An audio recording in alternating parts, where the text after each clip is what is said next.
All right, boys and girls, we're live. We got me and Lance, and we got a special guest in tonight. We got Joey Machado come in. He's the pit master for Guadalupe Barbecue Company. He's out of Seguin, Texas. He's now doing marketing sales for Blues Hog and Gateway Drum Smokers. He's a friend of the show, a friend of ours, fellow pit master, and welcome, Joey. Appreciate you coming in. Hey, thank you very much. I appreciate the invite. Yes, sir. Well, everybody, we just kind of wanted to shoot the breeze tonight, talk to Joey a little bit, and see how this is going to go. Talk about his new position with Blues Hog Gateway, and just kind of let everybody out there in the competition world know what's going on. You know, breaking news. Yep. About a week ago, it seemed like. Yes, sir. Yes, sir.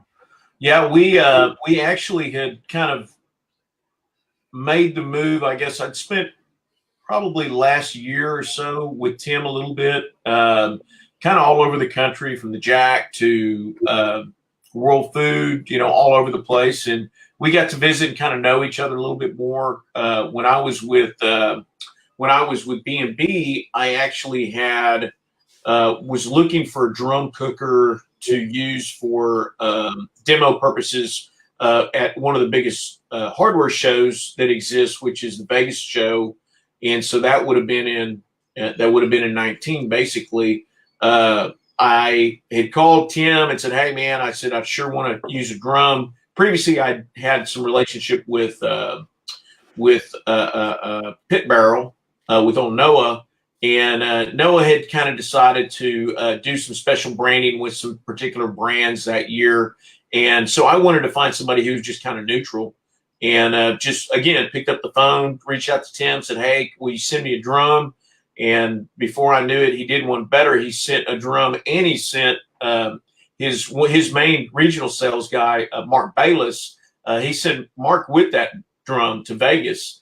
And after that weekend, we kind of hit it off really well, and we stayed in contact. And it wasn't until probably this I think it was at the Jack, I think was the first time that I really, really got to spend some time with Tim and kind of understand who Tim was. And he's one of the nicest guys in the world, and wealth of knowledge. He's been cooking a long time. But again, he's kind of taken this sport to a different level, I guess, you know, with his focus on cooking everything on a drum. The only guy that I've known for a long time that's all he takes. He doesn't take, there's not a Weber stuck off in the corner somewhere for emergencies or anything like that. It's all drum. And it's kind of been one of those deals to where I've kind of appreciated more and more what he's been doing over the years. Not only does he have great products, but he's got products that have been around for such a long time, and stuff that is kind of been a staple for so many people for so long. And for us down in this Texas area, that product has, and I'm talking about the Blues Hog side of the business, the product existed like where I'm at, Central Texas. It existed 5-6 years ago where you could buy it in a grocery store. Here over the last few years, I don't know if it was because they, you know, lost relationships with brokers or whatever the case may be.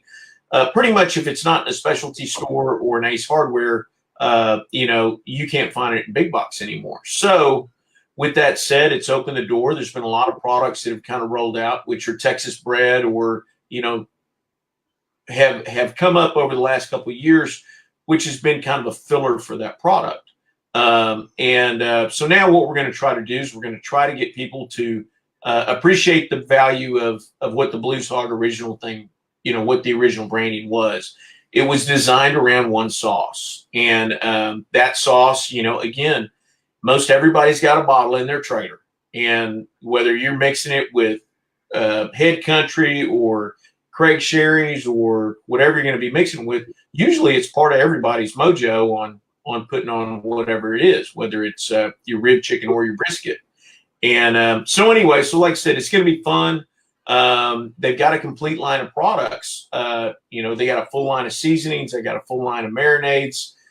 They've got more products that are going to be rolling out this year. You know, everybody knows the original sauce, but you've also got the Tennessee Red. You got the Championship blend. You've got your Smoky Mountain. Plus, there's more sauces coming out behind that as well. Raspberry they just released. The gateways, of course, are great pieces of equipment. Whether you're running a 55-gallon or a 30-gallon in a drum cooker, the main thing is he's just designed it to where you cook at 300 degrees. Brisket's done in 4 to 5 hours. Ribs are half the time. Chicken's half the time, and so really and truly, it's given people an opportunity to cook a little bit more efficiently. Understand the way that those grills cook, and they turn out damn good product. I mean, he's a great testament to that. He's done phenomenal this past year. He's got the slogan which says, if you're not first, you're last. Well, I mean, he was second at damn near every major contest this year. He reserved grand at almost everything. And again, like you said, it's not one of those things he likes to talk about, but it's fact, and I've been in the trailer. He cooks the same damn recipes no matter where he goes. It's kind of crazy. There's not a whole lot of deviation. So the products work, no matter what region, because he pulled off IBCAs this year. Last year rather, he pulled off every KCBS, MBN. It's nuts, Man, and I tell you what, to your point there, Blues Hog was in my arsenal, has been in my arsenal, and just to give you, it's walked at the Jack under me, and it's walked at the Royal. We were on stage both days at the Royal this year. We were on stage at the Jack last year. Lance was with me. There's Blues Hog, and pretty much every turn-in box, there's a hint of Blues Hog behind. Right. The Blues Hog original to me is the best sauce on the planet. There's no question. That stuff just works. I know Lance uses some of it too, and I don't know many competition cooks that don't have at least something Blues Hog going on. Yep. I think you're 100% right. And I think that you're just going to be able to see, again, I'm going to try to strike up a revival. We got guys who've never used it before. We've got guys who, again, used to use it, but now something else fills that spot. But you're going to see more and more of it out there. You're going to see me out there. When I hired on with Tim, we talked about, he's got a brand new truck trailer rig that, he was talking about getting out on the road. And to be real honest, I didn't want to do that this year. I've been hitting it hard and heavy, dragging truck trailer. I got so tired of DOT and everything else for the last couple of years, because I'd haul that trailer that was fully wrapped.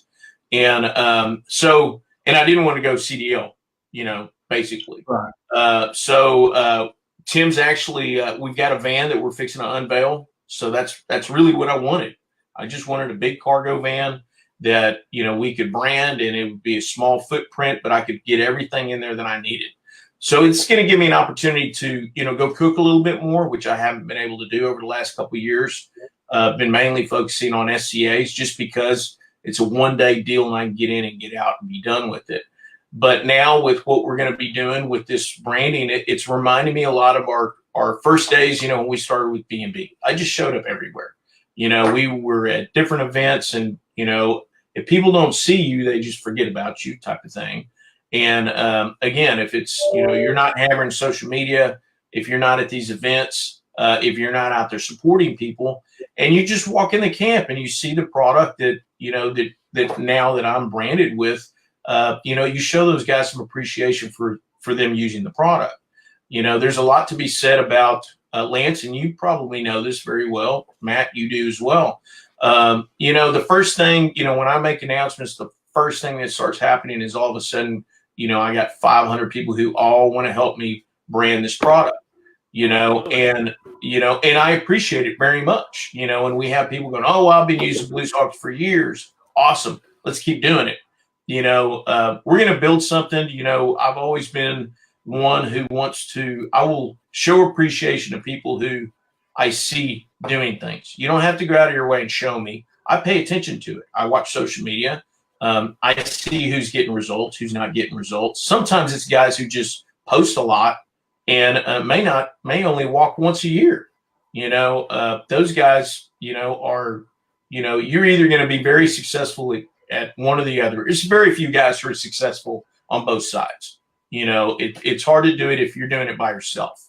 Social media is a full-time job. And, but again, like I said, if you want to, if you are looking for sponsorships and you're looking for people to notice you and all that, you can't have one part of the game without having the other. You have to decide really what you want to do. And so that's kind of one of those deals. This year we have, some people who've been behind me for the last couple of years who are going to help me brand this year. Blues Hog is a friend to all cookers. So it's very, very difficult to go out there and say, oh, we're going to have a brand ambassador program or anything like that. Doesn't work that way. This product is a consumable commodity product. Yes, we will have a few guys who are going to help us kind of spread the word, especially in the Texas area. But for the most part, like I said, is everyone's always said, if you really want to support a friend, buy whatever they're selling, and that's a big deal. We're all in this business to make some money at the end of the day. I mean, that's why we're all doing this, but we want to try to help people have the best products and have the best opportunities to get out there and win, especially in a competition world. So again, like I said, we're, I'm all about the swag and, and handing it out and all that good stuff. And you'll see me out there doing it. But like I said, for this point right now, it's probably going to take us a year or so before we get to a point to where, we could kind of focus more on, even thinking about trying to do some ambassador type programs or anything like that. Takes a lot of money to run those things. And again, like I said, you have, once you do it, you know how it is. You get somebody rigged up and then, they're Johnny on the spot for the first month. And then after that, you'll be lucky to see a post again. And, but like I said, I have had a bunch of great guys who've always done stuff for me. And we look forward to doing more stuff with them down the road. For sure. What do you got, Lane? Not much, man. Like I said, it's always been a great product. It's been in my arsenal for, I guess, since the first year I started back in 12. And I've ran different variations of it over the years. And when it gets, everybody kind of gets together on stuff, I swap it up a little bit with it. And, so I'm glad to kind of see it back out there. I mean, yeah. The founder of Blues Hog was Bill Arnold. That's right. He built some sauce that's pretty hard to beat to this day. I mean, I think they had the Tennessee bread, mustard sauce, and Smoky Mountain, I believe, were the 4 original sauces that were out there. I was lucky enough at the World Food Championship to get a hold of a little bit of the raspberry chipotle, and that was a small batch one too. Yes. Yeah. And so I was like, I told Tim, he's like, well, I'm fixing to release this, and I'm like, let's keep it under wrap for a while here. Yeah. So, yeah. I think Tim's been running it for a little while, and like I said, he's had great success with it. And but again, like I said, is you can't knock it. I think Lance and I spoke earlier, saying it's just one of those OG sauces, and the flavor profiles and everything else. It's just crazy that it was invented 20 years ago, and to today, people are still trying to get up there and and have a product that's just as good as, and but again, it's like anything else, there's always got to be something that everything else is compared to. And I think this is one of those products. Oh, I agree. I agree 100%. Like I told you earlier, I mean, when I first found it, it was surfing the internet late one night looking for, something no one else was using in our part of the world. And I come across it, and there was one place I found online. And like I said, I believe it was called Hawkeyes back in the day. It was like in Ohio or Iowa or someplace, and I ordered some in, and like the third contest I ever cooked, I had a first place ribs with it, And I mean, it was our go-to for a long time. I mean, Yeah. So I mean, it's just like I said, it does. I mean, it has stood the test of times. Yep. You know, and I know that there's a lot of old pitmasters still running it. Yep. Well, there's one thing that is happening with that product that'll be released soon is they've actually got they're looking at some new bottling, and I think everybody's going to be pretty excited about what's coming out. I know I was with Mo Son probably 2 years ago, maybe 3 years ago. I know we were at Barbecue Battle. Well, it was right after he got the new blue, the one that Rocky W had built him. So that was 2 years ago, I think. And I was sitting there. I'd gone up there to go help Mo do some boxing and stuff like that, just do his granary and stuff. And Mo's he'll let something burn before he walks away from people who want to take a picture with him. And Mo had thrown a bottle of Tennessee Red in that microwave oven, in that damn oven piece that he had on that pit. And sure enough, we're standing there, and that thing just blew up inside there. He just blew that whole bottle up in there. And it's just things like that. I know I've dropped a bunch of glass bottles, and I've wasted a bunch of stuff. And I think this new product is fixing to roll out. A lot of people find pretty handy. And again, it makes it an easier product to ship as well. So that's going to be kind of cool. Yeah. Well, and that's the deal. I mean, everybody always talks about the glass bottles and stuff being, it don't mess with the flavors or anything like that. And, but just like you get into shipping and, invariably, or like I said, you're at a contest, you break one and, it's hell. Yeah. So, no matter how hard you try and stuff. So, I've been using gallon jugs for several years, and that's part of it right there. I mean, because it's pretty hard to bust a gallon jug, plastic jug of it. I order it the same way. I order it by the gallon jug. It's just so much easier when you're prepping for contests and doing everything. Correct. To have the gallon sitting around, and then then when your buddy Lance forgets something, you can help him out. Or when I forget something, he's usually got a jug. Or a barbecue contest. Oh man, I forgot my Tennessee Red or original or champion blend or whatever your flavor is, and or I forgot brown sugar, or I need a big pan, or the barbecue family out there. It doesn't matter who it is. 9 out of 10 guys will give you their stuff because they want to beat you on your best day, not when you're behind. They want to beat you when you're right. So that's what I enjoy about it. Yep. No, you're exactly right. And I think that's what brought me in and, got me enamored to this sport is, when I started a long, long time ago, I was only cooking one contest in my local, one little IBCA contest at our local county fair, and we would never have more than 25, 30 cooks there. And it was kind of on a fluke that I started. And I thought it was a drinking contest, and shit, I won, but I think I cooked 2 or 3 years without ever even, I never even heard a name called, nothing.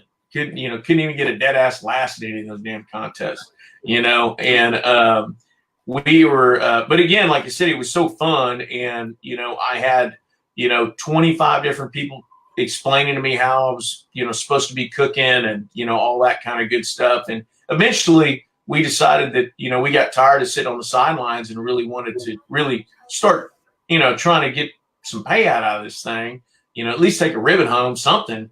And then after that point, we started trying to honing and really trial and error and stuff like that, which that's one of those things that's kind of missing these days. There's a lot of guys who just go and skip, the trial and error phase and just go buy them a really nice rig and take a couple of classes and they're out there blowing and going. And that's awesome. I just don't work that way. I like to, again, I think the first time that I was with you at that KCBS, it really made me understand what KCBS was all about. Again, it was very simplistic. wasn't too complicated. Very simple steps and very simple ingredients. And I actually left that contest with you, and I changed my whole IBCA game. And we really, kind of developed a new program. A lot of your KCBS chicken, I adapted to my IBCA bird, and we did fantastic with it. And then all of a sudden, like I said, I sit back and I'm more of a share guy, than I'm over there seeing somebody doing something wrong, and I'm like, hey, hold on, just try this. You don't have to do it now, but think about it, take it home, practice with it, because I love seeing people succeed. Nowadays, nowadays the investment is so high in barbecue that you get a group that gets together and does a contest one weekend, and if they don't have results, they may not go do it again. And it's not because it's just because of those deals that the investment of this thing, and a lot of people have a misnomer that that you have to have a $5,000, $2,000 pit, to be able to go do it. Ernest Cervantes had the best luck in the world just cooking on regular old Webers, not even bullets, just Webers, and I think he started cooking on a 55-gallon, split barbecue grill. That was kind of his arsenal for a long time. And that's kind of one of the things I like about making this move to Blues Hog Gateway is, the Gateway is, a lot of guys have already talked to me going, hey, we're downsizing this year. We're going to get a 12-foot, 14-foot, 16-foot trailer. We're going to get a couple of cans, and we're going to go cook. And, we ain't waking up and we ain't doing all that prep work that we used to. We're just going to fire it up in the morning and we're going to be done, ready to go. And again, like I said, I think that a lot of people right now are, trying to maximize their opportunity. You got a lot more guys who like to cook single, but you do have guys who are teaming up. And we've seen that over the last couple of years where, especially at bigger events, you're getting dream teams built and stuff like that, which is awesome. And don't get me wrong, when you go to some of the bigger events, it's really nice to go in with a little bit of a stacked deck, and trying to get as many walks as possible. But you still have to give it to those guys who are still out there doing it all by themselves and having great success, or maybe just doing it with his wife and their mother-in-law, But like I said, we have seen a lot of people use a lot of different strategies in this game. And like I said, and they all have a lot of different knowledge. It's all kind of the basic same knowledge, but everyone's got their own little quirkies to it. Yeah, let me attest to that. Lance and I were at a cook-off, I believe it was 2 years ago. We were in Levelland, Texas. We're at Levelland, the fire department cook-off, Lance. Yes. Anyways, yes, that's correct. Anyways, J.D. Henley, which for everybody that doesn't know, J.D. Henley, he's Buckshot Barbecue. He's probably one of the best cooks in Texas. I really look up to that guy. He's a stud.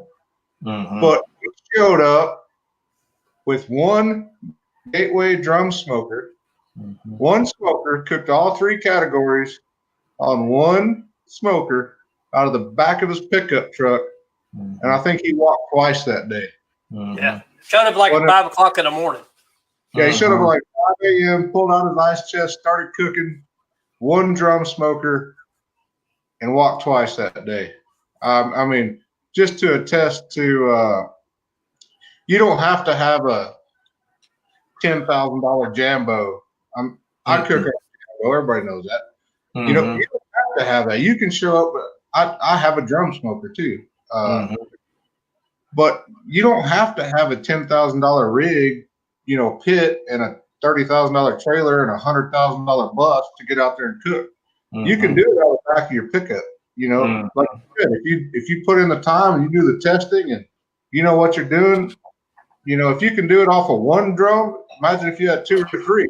He might have been a lot better that day. But yeah, that to me, I had never seen that done. A whole contest cooked on one drum. Just that's the only time I've still seen it done. Yeah, I thought it was pretty cool. No, that's it. I think the days of, we used to go to those contests and take, I'd cook I think we cooked 4 chicken halves, and we cooked 4 racks of ribs, and cooked 2 different briskets, and all that. And Clarence Joseph once told me, he said, "Hey," he said, "you know what? If you can't cook 1 brisket right, how are you going to cook 2 briskets?" And that just got me thinking. And we moved from that point, and we would cook, 2 racks of ribs, one, we just bring 1 chicken, and we cooked the 2 halves. And even when IBCA changed their ruling to where we put 1 whole bird in the box, still only cooked 1 bird, 1 good brisket, and that was pretty much it. And again, if we couldn't do it with what we brought, then we couldn't do it. It wasn't our day. Oh yeah, for sure. Mm-hmm. Well, Daniel Garcia says, "What's up?" We had Joe in. We had Tom Fuentes in. # stupid beer. Stupid beer. Tom? Stupid beer. Love you, That's bro. good. Yeah. That's good. Anyway, good to see you guys. Glad y'all could join us. So what is the so I'm going to interject here for a little bit and just kind of ask, so what's happening in your world, Lance, as far as what do y'all have planned coming up? Well, I mean, we're kind of finally starting to get situated. We've, moved around a little bit this year, and I'm working about 300 miles from where I was, and so we just got done doing a lot of stock showing with my daughter. Mm-hmm. She got a couple of years left of that, and Mm-hmm. it looks like we're going to probably our first contest this year will be, I think that's March 21st. We'll be at Fire Lake up at Shawnee, Mm-hmm. and then hopefully Cedar Park, and I'm gonna try to cook, I don't know, 10 to 15 KCBS contests this year. Mm-hmm. Probably still cook a little IBCA here and there, but well, you're getting to be you're going to be limited on what you have access to, though, aren't you, on IBCA side? Yeah, I mean, we don't have a lot in West Texas anymore. I mean, I think I was on there the other day, and there was like 9 to 12 contests for the year. So, Mm-hmm. and the thing about it is, I mean, entry fee wise, I mean, they're getting to where they're about the same. And, Mm-hmm. Living over here now by Matt, we're, you're traveling anyways. So, Mm-hmm. that, I mean, if I'm going to travel, I'm going to probably travel and cook a little more KCPS on that end of it. Yeah. The other big deal about that is the way our work schedules work. I'll have, every other week we'll have a 3-day weekend. So, Mm-hmm. that helps too with traveling. Yeah. And, well, I think too is, you have those, y'all had New Mexico IBCAs over there, that y'all would jaunt into, but it's to come Central Texas.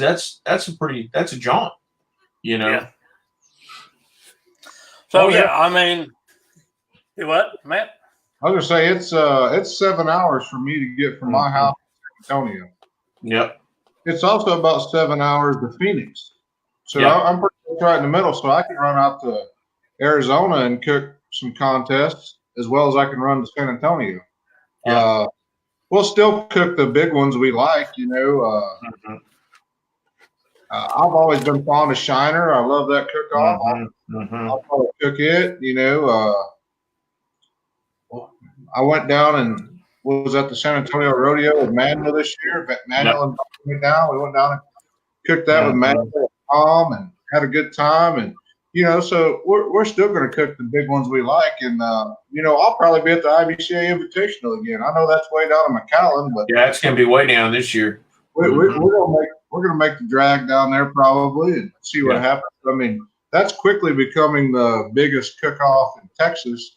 Mm-hmm. I see that thing, especially down in that region. Mm-hmm. It'll probably plus 300 teams this year. I bet you. Well, it's going to be, once you get down in that valley area, it's kind of like how y'all were over there, kind of y'all's neck of the woods. There was a lot of great cooks, just didn't get out of that area very much, and that's kind of the same way down there, down south, is you got a lot of great cooks. They just don't ever, they got so many just smaller cooks that they kind of run to. and most of them don't come. And a lot of those guys are oil field guys as well. And so their schedules don't allow them to go take, a lot of this time off. Half of them are on call. But anyways, like I said, that's going to be pretty interesting, is because I think you're going to have all the regular guys who will go down for that showdown. Plus, you're going to have a lot of guys who are going to sneak in, who just basically they don't cook that much, as far as IBCA comps, type of deal. But it'll be good. It's going to be a good year. That's for sure. Yeah, I'm surely interested. I've never been that far south before. We've cooked Uvalde and we've cooked a little San Antonio area and Shiner, Yep. But I've never ventured that far south. So I think that'll be a fun time. Get down there and meet some new guys, and Yep. we get to cook with those guys from time to time. Fred and Roddy and the guys from down in that area, they come up here and cook. We meet them all across the country, but I think it'll be fun to get down there. Well, and for Caleb's comment there, Caleb, you'd actually have to get out and cook once in a while now to have a, we love you, bro, but you'd have to get out there and cook a little bit, and then maybe you could make the added money event. Yeah. Well, and we'll see what happens. The story is about the added money is that this will be the last year that it moves around, supposedly. What was going on was they were going to do this, and then they're supposed to centralize it after this, supposedly. Mm-hmm. So we'll see if that holds true. I mean, that was under a different board and that end of it, and so I guess we'll see what happens there. I kind of like it moving around. Mm-hmm. Just my thoughts, but it would also be cool if we had a centralized place. But you'd really have to do like Austin or San Antonio area, right? To make that happen, and then everybody's going to gripe because it's close for those people. But if you want to include all of Texas, you really got Waco, Austin, San Antonio to be kind of centralized, And put it in Brady. Brady's the heart of Texas. Put it right there. Hell. Yeah. As much as IBCA is the International Barbecue Cookers Association, just move out of state and realize that realize that you don't get any rights anymore. Yeah. And you'll quickly realize it's the Texas Barbecue Cooking Association. So that's pretty much it. Exactly. They need to move it to just one of the Oklahoma truck stop casinos, and that's all the world's problems. There you go. Hey, Lance, Joe Martinez wants to know if you still get your competition pork butts from La Tienda. That's where we're going again this year. We're going to see if it rolls. Worked out pretty well last year. It worked out pretty well last year. Yeah. We got Josh Wilkinson in. Manuel says Abilene. Caleb says Brady. We got a bunch of guys in here. We even got Jesse Salcido in here. Hey, what's up, Jesse?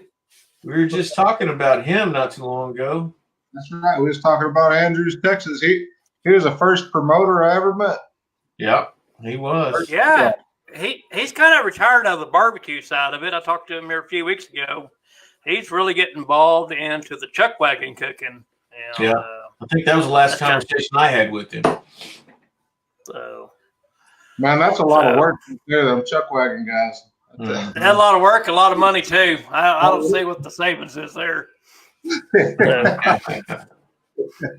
Yeah. You're throwing $1,000 out the window either way you go. No matter if you're cooking IBCA, KCBS, chuck wagon. Heck, even if you're going to cook a steak, I know that's a little less, but that's $500 out the window. If you're getting a hotel room and cooking a steak, I mean. Yeah. I tell you, and I'll have to say, for SCA side, we actually had come in and we had said that we thought that there was going to be a little bit more of a shot for people to come in and do these SCAs. It's easier money on returns and blah blah blah. Type of deal. But I do have to say I love SCA. We have had a lot of luck in SCA. Both I and my boy have had a lot of luck in SCA. As a lot of y'all know, my boy Ty had, he had the blessing of when he was 12 years old, he got to do Food Network.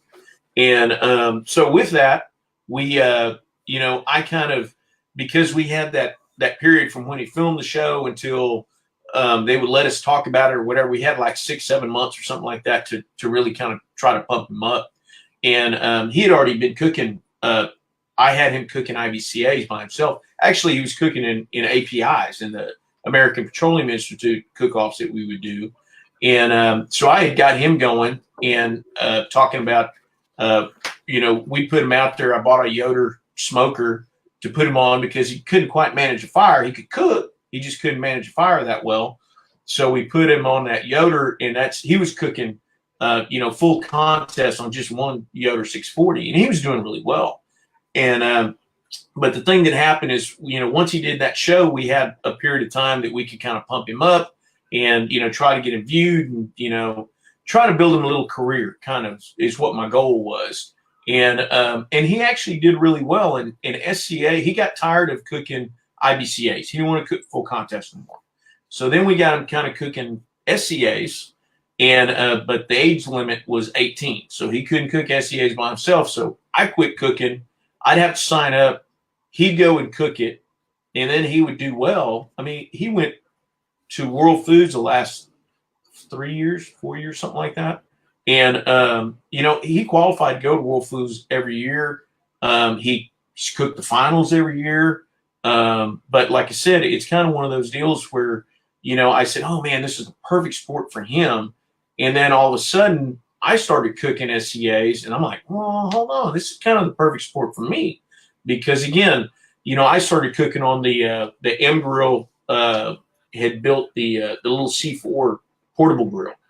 And so all of a sudden, I got the new version one. It's bigger.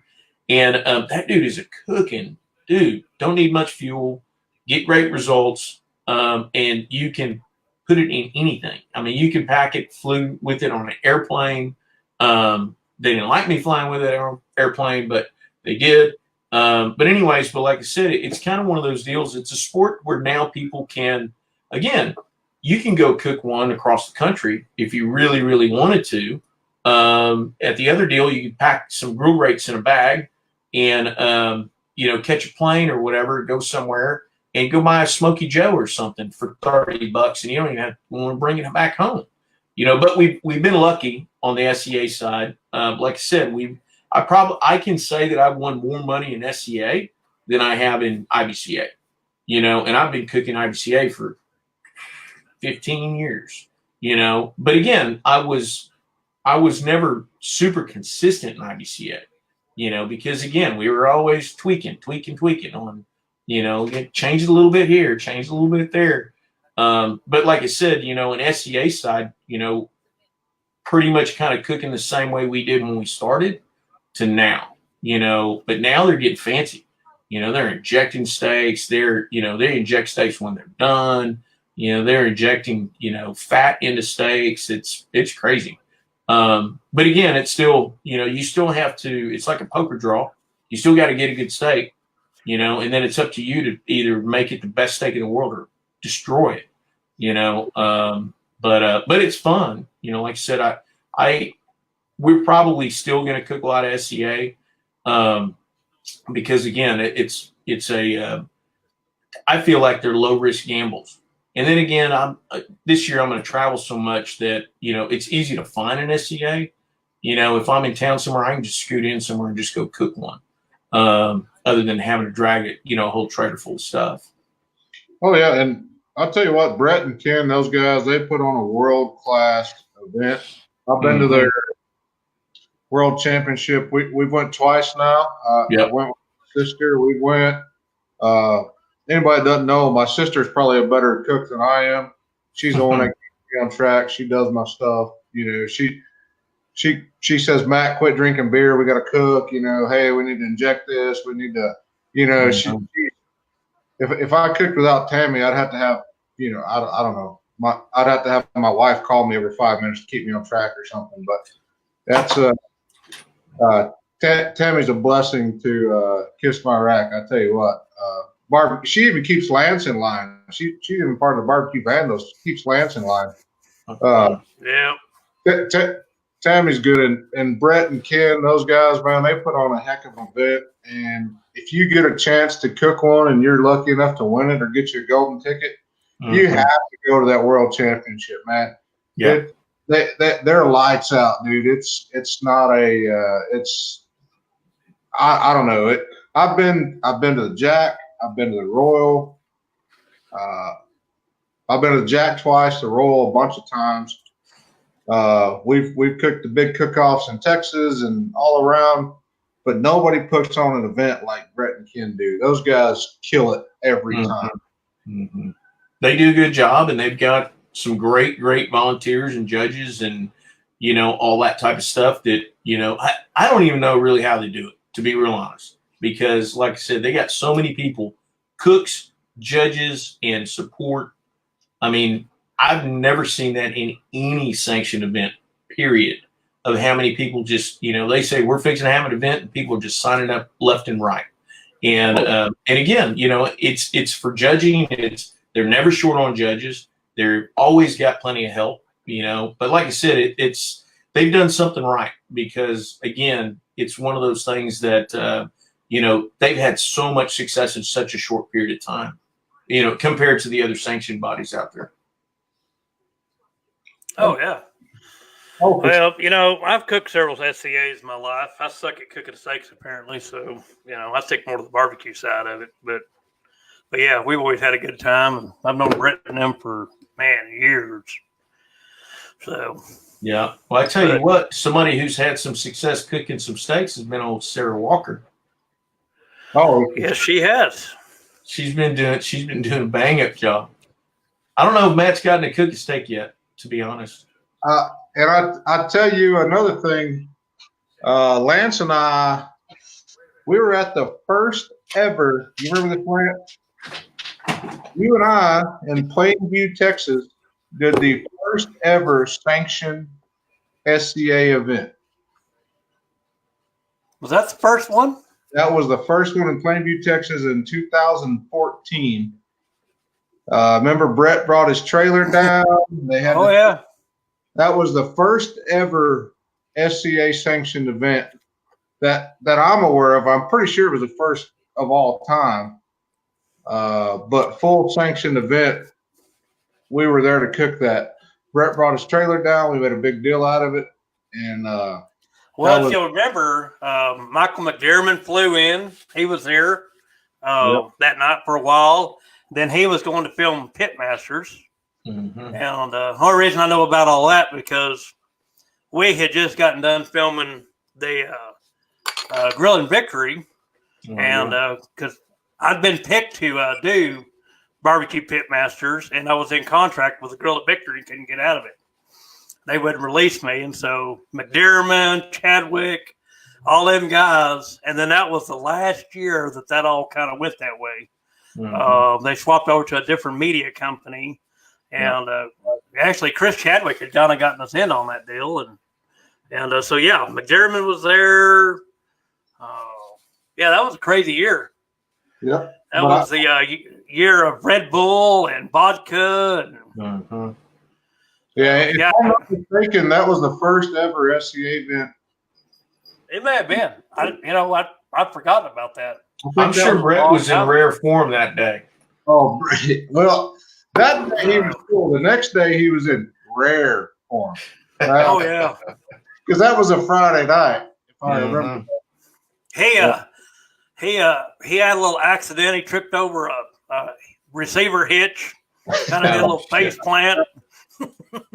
No. Oh yeah, we had a hell of a night. Yeah, cool. So we've seen the whole life cycle of the SCA event. Mm-hmm. I guess when I tell you those guys are great people, you just can't beat Brett and Ken.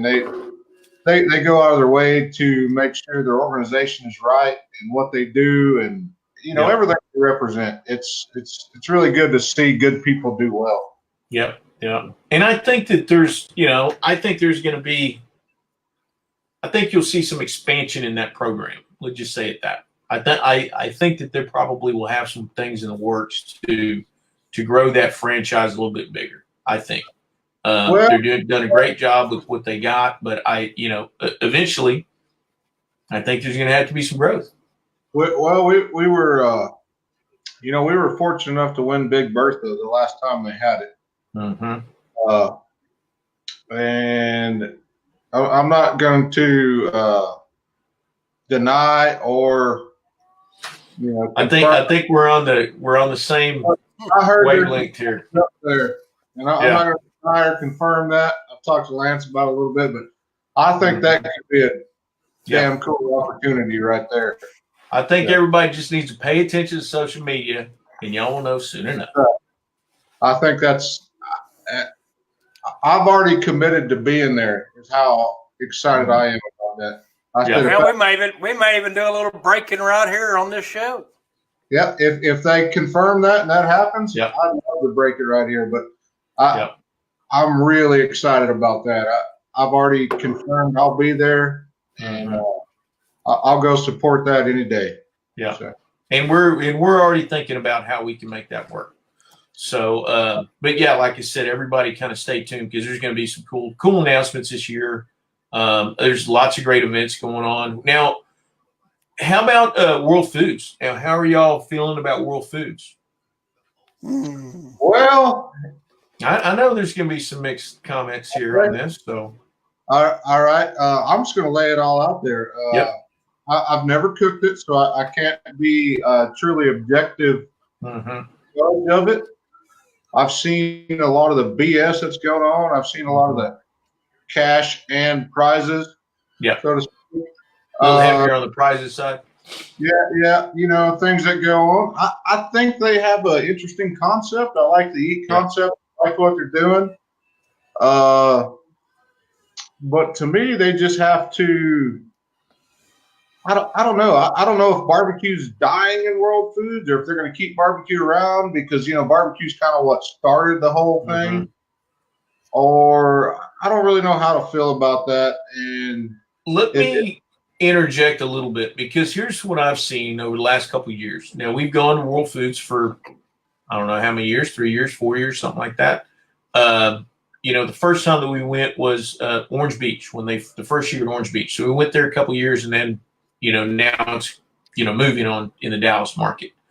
I think originally, the direction that he was trying to go was, to make this a really, high caliber chef program that happened to have a little bit of barbecue in it and happened to have a little bit of steak cookers or, whatever. But I think it's changed. I think it's changed a bunch. And I think it's a barbecue event that's got steak that happens to have some high caliber chefs in there. And I think the times have changed so much now because guess what? Every chef now, which we look at as barbecue cooks, because every barbecue cook thinks he's a chef now, whether you got a jacket or not, because the thing is now the caliber of what people are doing. And I think social media has a huge piece of this puzzle is because now people understand I can watch social media today. Now I can see every dish that wins. I can see how it was plated. I can see, we can look at something and we can figure out what it is.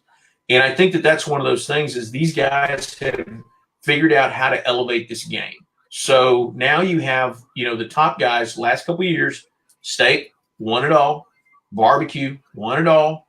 It's kind of one of those deals now that you're getting to where you've got to go in there with a game ready to fight these steak and barbecue guys. If you're a regular chef, if you're in there cooking bacon or hamburger or dessert or whatever it is, you got to be prepared to cook against these guys at the end of the day because we already know it's going to be heavily stacked with those participants, I guess.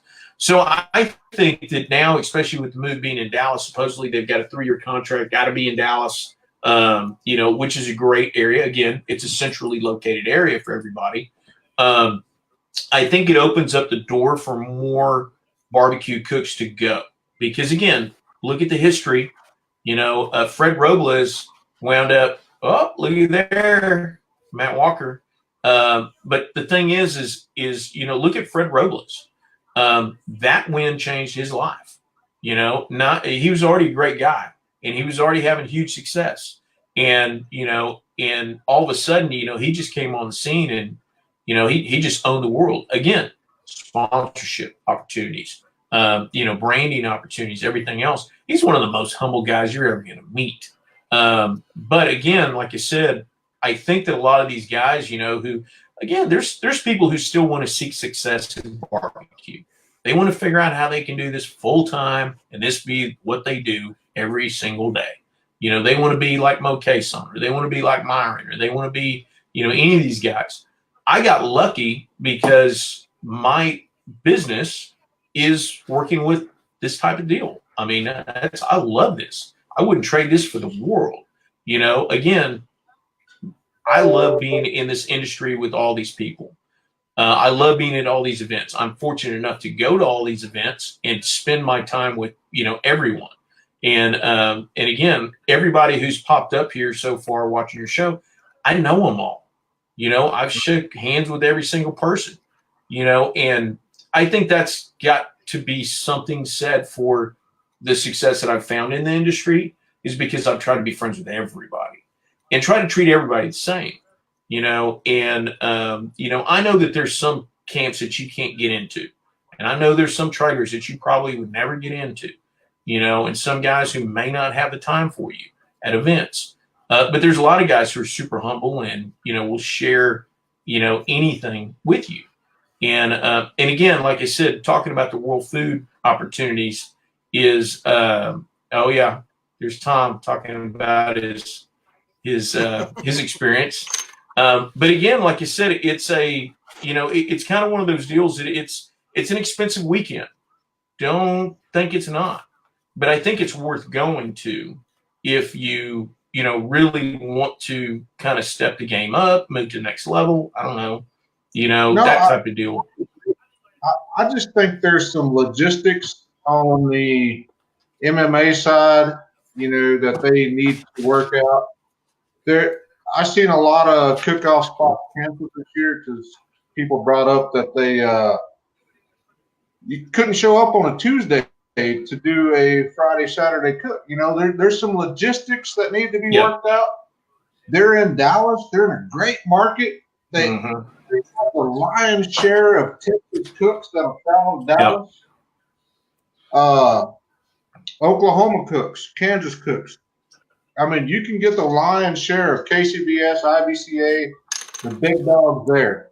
You're not in Florida or even Orange Beach or Las Vegas like they were previously. You're in a good spot for barbecue. They got a lot of stuff working for them, but they have to figure out some things on the logistics side.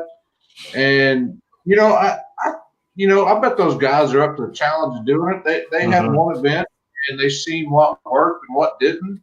And I've heard him come out and talk on Rimpy's show, and he's an open guy. He's open for criticism as well as accolades. So let's hope he can put that together and make it right. And if he makes it right, that could be another Royal or another Jack or whatever, if the time and the dedication is put into it. Yep. And I think I think he understands that too. Yeah, go ahead, Lance. Well, like I said, I cooked it this year. Of course, I cooked it a recipe deal. I mean, I actually had an invitation to come and cook, and and like I said, I mean, for the most part, I enjoyed it. It was a little bit different of a deal. I was competing with a lot of chefs. I've seen a lot of the deal with the barbecue guys. My only deal that I really had in the whole situation was, I guess we finished well enough in the in our category that they actually had a super round, and we got a phone call on Saturday night asked us if we wanted to participate in it. And I said, hell, we're here. Let's run it. So we ran all over town because I didn't bring anything for barbecue, really. I mean, we were doing a whole different type of situation. And I'll never forget it. I mean, we go out, we spent like a couple $100 getting everything ready to go into this challenge, and it was a wings challenge the next day, which I was like, hell yeah. I mean, it's kind of our deal. To get there and find out that we weren't 100% in it yet. Yeah, you're on standby. Yeah, we've waited for like an hour and a half to find out whether or not we were in it. Mm-hmm. And that right there, I was a little disconcerting to me. It's like, people ran out and did all this stuff, and then all of a sudden you may be in, you may not be in, but that's not how the conversation was. Other than that, we enjoyed it. I mean, well, I was able to have my daughter in there cooking, and we had a good time. We have. By the way, an expensive weekend. Oh, it was an expensive weekend. You got to remind me too, because I got a lot of photos and video from that weekend that I need to send you. But that's kind of the thing is what I would tell people was, what they don't understand is barbecue guys and even SCA guys do this every weekend. This is no new thing. We know how it's supposed to work. Right. They have, these chefs, this is the one event they do all year long. So they're there, whatever needs to happen, that's what's going to happen. Well, that ain't work with us, because again, we know how it's supposed to run. We know how timelines are supposed to run. We know how the judging is supposed to work. Did I appreciate the judging this year? No. Everyone should have had an opportunity. Everyone kind of deserved to be there type of thing. So they need to make it as big a deal as we think it is, so they need to have a better judging. They need not a better judging. Let me rephrase that. They need to have a better award ceremony. Everybody deserves, if you walk a stage, you deserve to take something home to, remember that you did that, and again, like I said, there's just so many little things that you would notice they do for somebody else that they wouldn't do for us. Because I think barbecue was treated like the redheaded stepchild for a while. I think it's changing. I think the new venue that they're going to be going to is going to allow them to work with barbecue teams better. So this will be more like Orange Beach, I think, when we're able to go in there early and, and all that. The only thing I didn't like about Orange Beach was because we made finals. I cooked with Patrick Banks that one year. And we made finals, and then it was like to the last second, and then they were like, "Oh yeah, you can cook in the kitchen." Oh no, you can't cook in the kitchen. Now you got to go find a trailer to go cook at, and then go figure out how long it's going to take you to walk from there to here. And and regardless, we got DQ'd because we missed our timeline. But it's kind of one of those deals that it's just like he reserves the right to make that change whenever he wants, however it suits him. And I get that, but the thing is for us is we don't like that. I mean, we want a set rule, a set timeline, a set everything, so we can prepare to come in and do it. But again, like I said, I think that with this new venue and the way that they want to do it, I think it's going to allow for to have this better, because they could have 150 cooks there, no problem. As long as they knew that there wasn't going to be no bullshit when they got there, and like I said, a lot of people at the last minute, I know, I had calls right and left going, "Hey, they said that we can't even come in there tonight." I'm like, well, I don't know, but then you had some other groups that were there and they were parked in the same spot all weekend long, so, you treat one, you got to treat them all. And I think that's it. But I know that the venue was kind of screwed up over there, and they didn't have security. Everybody's trucks got broken into. They had all kinds of stuff going on over there. Yeah, as long as that together, they'll be all right. I mean, it could be a major. They just have to get. Oh yeah. They have to get their head out of the sand and say, "Hey, let's do this right." Yeah. And you're right, Joey. The barbecue guys, we know how to present. Yep. We know how to build a box. We know how to do everything. That's what we do week in, week out. Yep. And I think it puts us barbecue steak guys at an advantage over the chef, like you said. We even got Carlo in the house now. We do. Yeah. Holy Mac, he's fresh from his New Orleans trip. Yeah. He must be still alive from How was Mardi Yeah. Gras? Bro? That was it. He was at Mardi Gras by way of their cooking deal that they had this past weekend with RecTech. Yes, sir. Oh, Yeah, well, boy. guys, we're live right about an hour now. So we like to keep these kind of short. We don't want to keep everybody all night. What's up, Carlo? Thanks for joining us, Matt. Anyways, do y'all got any final thoughts or questions? We want to thank Joey for coming on and sharing with us. Dude, this hour flew by. We'll have to do this again. I didn't realize we was on for an hour already. So, yeah. So I am going to throw out. So we did confirm. Talk to him this evening. We will have the walkers on. If I get this right. There you go. Next Monday night, 8:00 Central Time. But yeah, Joey, it's always a good time. Enjoy it. Same here, guys. I look forward to seeing you on this year. Yes, sir. Anytime. Yes, sir, Joey. And if anything comes up, any breaking news, Blues Hog, whatever wise, hit us up, man. We'll let you know.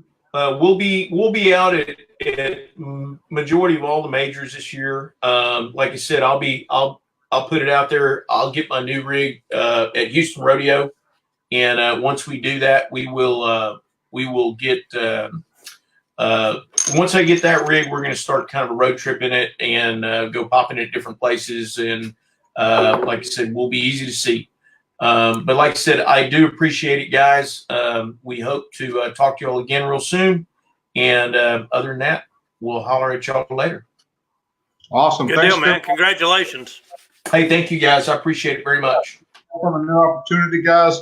Appreciate everybody joining us.